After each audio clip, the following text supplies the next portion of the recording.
Hello dear students, welcome back. ഞാൻ ഇന്ന് പരിചയപ്പെടുത്തുന്ന യൂണിവേഴ്സൽ ഇൻസ്റ്റിറ്റ്യൂട്ടിലെ 3 പൂർവ്വ വിദ്യാർത്ഥികളാണ്. ഇന്ന് നമ്മളുള്ളത് IIT മദ്രാസിലെ ക്യാമ്പസിലാണ്. ഇവർ 3 പേരും IIT മദ്രാസിലെ സെക്കൻഡ് ഇയർ സ്റ്റുഡൻസ് ആണ്.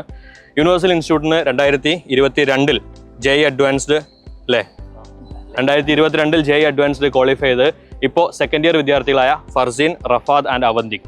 അവരുടെ ഡിപ്പാർട്ട്മെൻറ്റ്സും അവരുടെ ഡിപ്പാർട്ട്മെൻറ്റിൻ്റെ പ്രത്യേകതയും അവർ ഏത് ഇയർ ആണെന്നുള്ളതൊക്കെ അവർ തന്നെ പരിചയപ്പെടുത്തും. ഹലോ, എൻ്റെ പേര് ഫർസീൻ. ഞാൻ എഞ്ചിനീയറിംഗ് ഫിസിക്സ് ഡിപ്പാർട്ട്മെൻറ്റിൽ BTech സ്റ്റുഡൻ്റ് ആണ്, സെക്കൻഡ് ഇയർ സ്റ്റുഡൻ്റ് ആണ്. എഞ്ചിനീയറിംഗ് ഫിസിക്സ് എന്ന് പറയുമ്പോൾ ഇലക്ട്രിക്കൽ എഞ്ചിനീയറിങ്ങിൻ്റെയും ഫിസിക്സിൻ്റെയും ഒരു കോമ്പിനേഷൻ ആയിട്ടാണ് ഇവിടെ IIT മദ്രാസിൽ വരുന്നത്. അത് ഓരോ IIT-കളിലും ഈ കോഴ്സിൻ്റെ കണ്ടൻസ് ഡിഫറെൻ്റ് ആണ്. പക്ഷേ ഇവിടെ ഇലക്ട്രിക്കൽ എഞ്ചിനീയറിങ്ങും ഫിസിക്സും കമ്പൈൻ ചെയ്തിട്ടാണ് വരുന്നത്. നിങ്ങൾക്ക് ഇലക്ട്രിക്കൽ എഞ്ചിനീയറിങ്ങിൻ്റെ കോറിൽ പോകാൻ താല്പര്യം ഉണ്ടെങ്കിൽ നിങ്ങൾക്ക് പോകാൻ സാധിക്കുന്നതാണ്, ഫിസിക്സിനും പോകാൻ സാധിക്കുന്നതാണ്. എൻ്റെ കൂടെ ഞാൻ ഇലക്ട്രിക്കലായിരുന്നു. സോ എൻ്റെ കൂടെ ഉള്ള ഒരുപാട് 30 സ്റ്റുഡൻസ് എഞ്ചിനീയറിംഗ് ഫിസിക്സ് ഉണ്ടായിരുന്നു. അവർക്ക് ഫിസിക്സിലുള്ള കാര്യങ്ങളും പഠിക്കണം, ഇലക്ട്രിക്കൽ. സോ രണ്ടും ബേസിക്കലി കുറച്ച് ടഫായിട്ടുള്ള ഡിപ്പാർട്ട്മെൻറ്റ്സ് ആണ്. സോ രണ്ടിലും ടഫായിട്ടുള്ള കണ്ടന്റ് പഠിക്കുന്ന ആൾക്കാരായിട്ടാണ് എഞ്ചിനീയറിംഗ് ഫിസിക്സുകാരെ പരിചയപ്പെടുത്താറുള്ളത്. റഫാദ്, ഞാൻ എഞ്ചിനീയറിംഗ് ഡിസൈൻ ഡിപ്പാർട്ട്മെൻറ്റിൽ നിന്നാണ്. എഞ്ചിനീയറിംഗ് ഡിസൈൻ ഡിപ്പാർട്ട്മെൻറ്റ് എന്ന് പറഞ്ഞാൽ ഒരു ഇൻ്റർ ഡിസിപ്ലിനറി കൈൻഡ് ഓഫ് ആണ്. അതായത് മെക്കാനിക്കലും ഇലക്ട്രിക്കലും കൂടെയുള്ള ഒരു കോമ്പിനേഷൻ. ഞാനും അവന്തിക്കും രണ്ടാളും സെയിം ഡിപ്പാർട്ട്മെൻറ്റിൽ നിന്നാണ്. ഈ കോഴ്സ് അങ്ങനെ എല്ലായിടത്തും ഉള്ളതായിട്ട് എനിക്കറിയില്ല. ഇവിടെ മദ്രാസ് IIT-ലുള്ള ഒരു റയർ അല്ലെങ്കിൽ മറ്റു കോളേജസിൽ സാധാരണ കേൾക്കാത്ത ഒരു ഡിപ്പാർട്ട്മെൻറ്റാണ് engineering design department. Engineering physics Calicut NIT-ലൊക്കെ ഉണ്ട് അല്ലേ? NIT കാലിക്കറ്റിലുണ്ട് എഞ്ചിനീയറിംഗ് ഫിസിക്സ്. എഞ്ചിനീയറിംഗ് ഡിസൈൻ വേറെ എവിടെയും കേട്ടില്ല. ആർക്കിടെക്ചർ ആണ് എഞ്ചിനീയറിംഗ് ഡിസൈൻ, തെറ്റിദ്ധരിക്കരുത്.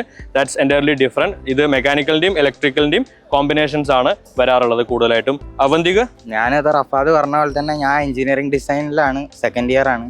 ഡുവൽ ഡിഗ്രി കോഴ്സാണ് എഞ്ചിനീയറിംഗ് ഡിസൈന്. നിങ്ങൾക്ക് BTech MTech കൂടി ഉണ്ടാവും. 5 വർഷത്തെ കോഴ്സാണ്. എന്ന് വെച്ചാൽ സാറ് പറഞ്ഞ പോലെ തന്നെ ഇതിപ്പോൾ ഒരു വര കുറി അങ്ങനത്തെ ഒരു ചിത്രം വര അങ്ങനത്തെ ഒരു ഡിസൈൻ ടൈപ്പ് സാധനമല്ല.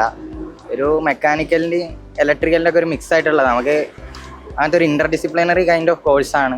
അപ്പോൾ നല്ലൊരു ഓപ്ഷൻ തന്നെയാണ് ആക്ച്വലി. മദ്രാസ് IIT-ൽ ഇവർ വന്നിട്ട് 1 വർഷം കഴിഞ്ഞു. സെക്കൻഡ് ഇയർ 3rd സെമസ്റ്ററിൻ്റെ എൻഡ് സെമസ്റ്റർ എക്സാം എടുത്തിരിക്കുകയാണ് നവംബറിൽ. സോ മദ്രാസ് IIT-ൽ വന്നതിന് ശേഷം അക്കാഡമിക്സ് മാത്രമാണോ അല്ല മറ്റെന്തെങ്കിലും ആക്ടിവിറ്റീസിൽ നിങ്ങൾ പങ്കെടുത്തിരുന്നോ? ഇവിടെ എന്നും വൈകുന്നേരം കളി ഉണ്ടാവും. സ്പോർട്സ് എല്ലാ സൗകര്യങ്ങളും ഇവിടെ ലഭ്യമാണ്. ഹോസ്റ്റലിന്റെ ഉള്ളിൽ കളിക്കാറുണ്ടോ? ഹോസ്റ്റലിന്റെ ഉള്ളില് ബാഡ്മിന്റണും ടേബിൾ ടെന്നീസ്, ബില്ലിയാർഡ്സ് ഉണ്ട്, ടേബിൾ ടെന്നീസ്, TV റൂം ഒക്കെ എപ്പോഴും അതേപോലെ തന്നെ ഉണ്ടോ? അതോ എല്ലാ ഹോസ്റ്റലിലും ഉണ്ട്? ചില ഹോസ്റ്റലിലും 2 എല്ലാ ഓക്കെ, സബ്സ്ക്രിപ്ഷൻ ഒക്കെ ഉണ്ടല്ലേ? നമ്മളെ സമയത്ത് അങ്ങനത്തെ സംഭവമൊന്നും ആയിട്ടില്ല ആക്ച്വലി. പിന്നെ ഓരോ ക്ലബിന്റെ ആക്ടിവിറ്റീസും കാര്യങ്ങളൊക്കെ ഉണ്ടാവും. പിന്നെ ഓരോ ഫെസ്റ്റിന്റെ ഒക്കെ സാരംഗിന്റെ ശാസ്ത്രമായിട്ട് റിലേറ്റ് ചെയ്ത് എന്തെങ്കിലും വളണ്ടിയർഷിപ്പ് അതിന്റെ കോർഡിനേറ്റർ ആയിട്ടുണ്ടായിരുന്നു. സോ സാരംഗ് എന്ന് പറയുന്നത് മദ്രാസ് IIT-ലെ കൾച്ചറൽ ഫെസ്റ്റിവലാണ്, ശാസ്ത്ര ടെക്നിക്കൽ ഫെസ്റ്റിവലാണ്. രണ്ടും നടക്കാറുള്ളത് ജനുവരി തന്നെ അല്ലേ? ജനുവരി 1st 2nd വീക്കിലായിട്ടാണ് നടക്കാറുള്ളത്. സോ ഫുട്ബോള് ഞാൻ കോളേജ് ടീമിലുണ്ട്, കോളേജ് ഫുട്ബോൾ ടീം. യെസ്, ഇൻസ്റ്റിറ്റ്യൂട്ടിന്റെ കോളേജ് ഫുട്ബോൾ ടീമിൽ മെമ്പറാണ് റഫാദ്. സോ കോമ്പറ്റീഷൻസ് ഇപ്പോഴും കോളേജിന്റെ ഉള്ളിൽ ഹോസ്റ്റൽ വൈസ് തന്നെയല്ലേ കോമ്പറ്റീഷൻസ് ഉണ്ടാവാറുള്ളത്? സോ നമ്മളിവിടെ മദ്രാസ് IIT-ലെ കോമ്പറ്റീഷൻസ് ഒക്കെ ഹോസ്റ്റൽ വൈസ് ആണ് ഉണ്ടാവാറുള്ളത്. സ്ട്രോയിറ്റർ കപ്പടിച്ചു കഴിഞ്ഞ പ്രാവശ്യം 2 പ്രാവശ്യം തപ്പി സ്ട്രോയിറ്റർ കാവേരി. സോ സ്ട്രോയിറ്റർ എന്ന് പറയുന്നത് ഇവിടുത്തെ ഒരു സ്പോർട്സ് കോമ്പറ്റീഷൻ, സ്പോർട്സ് ടൂർണമെന്റ് ആണ്. എല്ലാത്തിന്റെയും കൂടെ പോയിന്റ്സ് ടാലി ചെയ്തിട്ടാണ് വിന്നേഴ്സിനെ തീരുമാനിക്കുന്നത്. സോ വേറെ ആക്ടിവിറ്റീസ് ക്ലബുകൾ C5 റിലേറ്റഡ് ആയിട്ടുള്ള പോയിണ്ടായിരുന്ന? ഞാൻ C5 പോയില്ല. ഹോസ്റ്റലിലെ ക്ലബുകൾ വോളണ്ടിയർ ആയിരുന്നു. ESL ഇപ്പൊ മാനേജർ. എന്താണ് മാനേജർ? അതായത് കോർഡിനേറ്റർ പൊസിഷൻ ആണ്. ESL എന്താണ്? ESL എന്ന് പറഞ്ഞാല് എന്റർപ്രണർഷിപ്പ് സെൽ. അതായത് സ്റ്റാർട്ടപ്പ് കൾച്ചർ, ഇവിടെ ഒരു സ്റ്റാർട്ടപ്പ് കൾച്ചർ ഡെവലപ്പ് ചെയ്യാനുള്ള ഒരു ഉദ്ദേശമുള്ള ഒരു ടീമാണ്.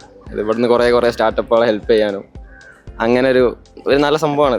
സോ അപ്പോൾ നിങ്ങൾക്ക് ഈ പറയുന്നത് മനസ്സിലാക്കാം, സ്പോർട്സിന് പോയിട്ടുണ്ട്, കൾച്ചറൽ ഫെസ്റ്റിവൽ, ടെക്നിക്കൽ ഫെസ്റ്റിവലിൻ്റെ ഒക്കെ കോർഡിനേറ്റേഴ്സ് ആയിട്ടുണ്ട്.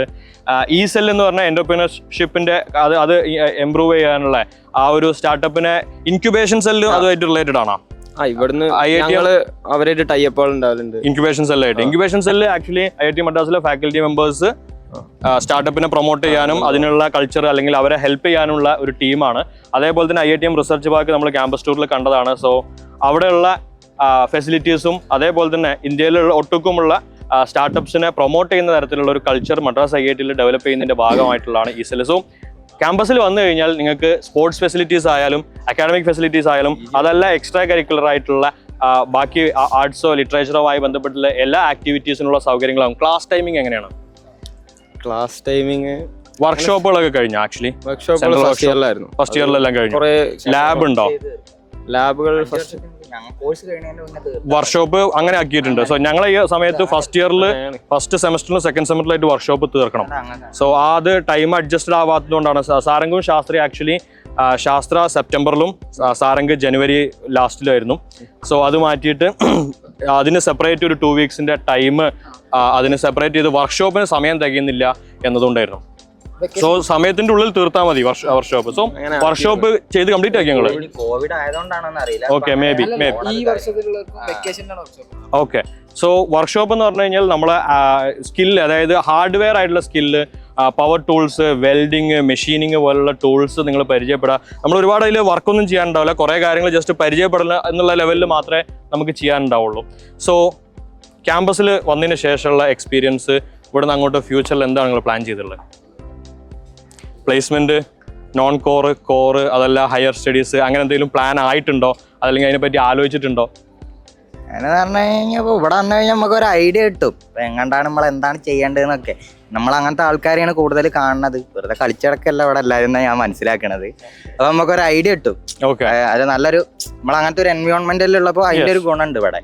ഇപ്പൊ ബാക്കിയുള്ള എഞ്ചിനീയറിംഗ് കോളേജിൽ നിന്ന് നോക്കുമ്പോൾ അത് IIT-ലൊക്കെ വരുമ്പോ നല്ലൊരു സിവിൽ സർവീസ് ഒക്കെ നമ്മളെ എന്റെ ബാച്ചിൽ സിവിൽ സർവീസിനൊക്കെ പോകുന്ന സമയത്ത് നമ്മൾ ഇങ്ങനെ ഒരു ക്യാമ്പസിലാണ് പഠിച്ചു വളർന്നതെങ്കിൽ അവിടെ നമുക്ക് കിട്ടുന്ന എക്സ്പീരിയൻസസ് ഭയങ്കര മുതൽക്കൂട്ടാവും ഇങ്ങനെയുള്ള കാര്യങ്ങൾക്ക് ഏതൊരു മേഖലയിൽ പോവാണെങ്കിൽ. ഇവിടെ അതിനുള്ള ടീമൊക്കെ ഉണ്ട്. ഈ പറഞ്ഞ പോലെ ഇപ്പൊ IAS-ന് അങ്ങനത്തെ UPSC എക്സാമുകൾക്കൊക്കെ ഉള്ള സപ്പോർട്ട് കൊടുക്കുന്ന ടീമുകൾ, ക്ലബുകളൊക്കെ ഉണ്ട്. ക്ലബുകൾ തന്നെ ഉണ്ട് അല്ലേ? നമ്മുടെ സമയത്ത് അങ്ങനെയല്ല, പുതിയതായിരിക്കണം. അപ്പൊ നമുക്ക് അങ്ങനത്തെ ഒരു ഐഡിയ കിട്ടും. പിന്നെ ഇവിടുത്തെ സീനിയേഴ്സ് ആരാണെങ്കിലും എല്ലാവരും എന്താണെങ്കിലും നല്ല ഫീൽഡുകളിലേക്കൊക്കെ പോകാനുള്ളവരാണ്. അപ്പൊ നമുക്ക് അതിൻ്റെതായ കണക്ഷൻസും കാര്യങ്ങളൊക്കെ അതൊക്കെ നല്ലൊരു ബെനിഫിറ്റ് ആണ്.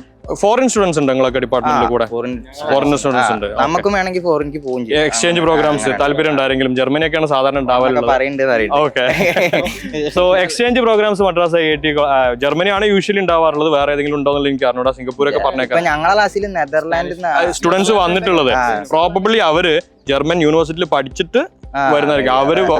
അവരെ കൺട്രി ചിലപ്പോൾ ഡിഫറെന്റ് ആയിരിക്കാം, പക്ഷെ ജർമ്മൻ യൂണിവേഴ്സിറ്റി ആയിട്ടാണ് യൂഷ്വലി ഉണ്ടാവാറുള്ളത്. മേ ബി അല്ലാത്ത കൊളാബറേഷൻസ് ഉണ്ടാവും. സോ ഇതൊക്കെ ഒരു പ്രീമിയർ ഇൻസ്റ്റിറ്റ്യൂട്ടിൽ വന്ന് പഠിക്കുന്നതിൽ നിന്ന് നിങ്ങൾക്ക് കിട്ടുന്ന, അതുകൊണ്ട് മാത്രം അവൈലബിൾ ആകുന്ന ചില പേർക്സ് ആണ്. സോ ഇപ്പോൾ JEE ആസ്പയർ ചെയ്യുന്ന 10th-ലോ 11th-ലൊക്കെ ഉള്ള സ്റ്റുഡൻസിനോട് നിങ്ങൾക്ക് പറയാനുള്ള എന്താണ്? JEE ക്രാക്ക് ചെയ്യാൻ നിങ്ങൾ എന്ത് ചെയ്യണം എന്നാണ് പറയാനുള്ളത്? ഈ ക്രാക്ക് ചെയ്യാപ്പോ നിങ്ങൾ എന്തൊക്കെയാണ് ചെയ്തത്? സോ അതായത് ഇപ്പൊ ഞാൻ പറയാം, ക്ലാസ് ഒക്കെ ഫോളോ ചെയ്യുക. അതായത് ഇപ്പൊ നമ്മള് മറ്റേ ബോർഡ് എക്സാമിനൊക്കെ ചിലരൊക്കെ പഠിക്കുന്ന പോലെ ലാസ്റ്റിക്ക് ഒന്നും വെച്ച് നിൽക്കാൻ നിൽക്കരുത്. എന്ന് വെച്ചാൽ സിസ്റ്റമാറ്റിക് ആയിട്ട് ഒരു ഓർഡറിൽ നമുക്കൊരു സിസ്റ്റം വേണം. നമ്മുടെ ഓർഡറിൽ വേണം പോവാ, അല്ലാതെ പറ്റില്ല എല്ലാ ഭാഗങ്ങളും കവർ ചെയ്യണം. അവസാനം ഒരു സമയം കൊണ്ട് അങ്ങനെ ഉണ്ടാക്കിയെടുക്കാൻ പറ്റില്ല. അവസാനം ലാഗ് ചെയ്ത് ചെയ്യാൻ പറ്റില്ല. നമ്മൾ ആ ഒരു കീപ്പ് ചെയ്ത് പോയാൽ മാത്രമേ നമുക്ക് ആ ടൈമിനുള്ളിൽ ഫിനിഷ് ചെയ്യാനും അത് നമുക്ക് എക്സാമിൽ ഉപകരിക്കുള്ളൂ. ഓക്കെ, അതൊരു നിങ്ങളൊക്കെ JEE-നുള്ള ക്ലാസ്സസ് ഏത് സമയം മുതലാണ് തുടങ്ങിയുള്ളത്? 12th-ന് ശേഷം സ്റ്റാർട്ട് ചെയ്തതാണ് റഫാദ് ആണോ? ഓക്കെ, സോ അത് ഈസി ആയിരുന്നോ ബുദ്ധിമുട്ടായിരുന്നോ? നേരത്തെ വളരെ ബുദ്ധിമുട്ടായിരുന്നു. സോ നേരത്തെ തുടങ്ങാമായിരുന്നു. തുടങ്ങിയാൽ കുറച്ചും കൂടെ ബുദ്ധിമുട്ടില്ലാതെ കഴിച്ചില്ലായിരുന്നു. ഓക്കെ, സോ ഫർസീന് ഞാൻ +1 തുടങ്ങിയത്. +1 സ്റ്റാർട്ട് ചെയ്ത ആളാണ്. സോ JEE-ന്റെ ഡിഫിക്കൽറ്റി ലെവൽ എല്ലാ വർഷവും കൂടി വരികയാണ്. നേരത്തെ തുടങ്ങുന്നതിന് എപ്പോഴും അതിൻ്റെ അഡ്വാൻറ്റേജ് ഉണ്ടാവും. നമ്മുടെ മെന്റൽ സ്ട്രെസ് കൂട്ടാതെ തന്നെ ക്രാക്ക് ചെയ്തെടുക്കാൻ നമ്മൾ എപ്പോഴും നേരത്തെ തുടങ്ങുന്നതാണ് നല്ലത്. സോ ഇതുവരെയൊക്കെ JEE ക്രാക്ക് ചെയ്ത എക്സാമ്പിൾസ് ആണ്. സോ JEE ആസ്പിറന്റ് ആയിട്ടുള്ള ഒരു സ്റ്റുഡൻ്റ് ആണോ നിങ്ങളെങ്കിൽ, അല്ലെങ്കിൽ ഏറ്റവും നല്ല എഞ്ചിനീയറിംഗ് കോളേജിൽ പഠിക്കലാണ് നിങ്ങളുടെ ലക്ഷ്യമെങ്കിൽ, IIT മദ്രാസ് അല്ലെങ്കിൽ IIT ബോംബെയുള്ള പോലെയുള്ള, അല്ലെങ്കിൽ ഇന്ത്യയിലെ IITs പോലെയുള്ള ബെസ്റ്റ് ടെക്നിക്കൽ ഇൻസ്റ്റിറ്റ്യൂട്ടുകളിൽ പഠിക്കാൻ ശ്രമിക്കുക. അതിനുവേണ്ടി നിങ്ങൾ ക്രാക്ക് ചെയ്യേണ്ട exam JEE mains and advanced ആണ്. അതിന് എക്സാം എക്സ്ട്രീംലി ഡിഫിക്കൽട്ട് ആയിക്കൊണ്ടിരിക്കുകയാണ്. സോ എത്രയും നേരത്തെ തുടങ്ങുന്നുവോ, നേരത്തെ തുടങ്ങുന്ന സ്റ്റുഡൻസിന് എപ്പോഴും ഒരു ഹെഡ് സ്റ്റാർട്ട് ഉണ്ടാകും. അവർക്ക് അതിൻ്റെ അഡ്വാൻറ്റേജ് ഉണ്ടാവും, മെൻ്റൽ സ്ട്രെസ് കുറയും. So that's the formula for cracking JEE. Thank U.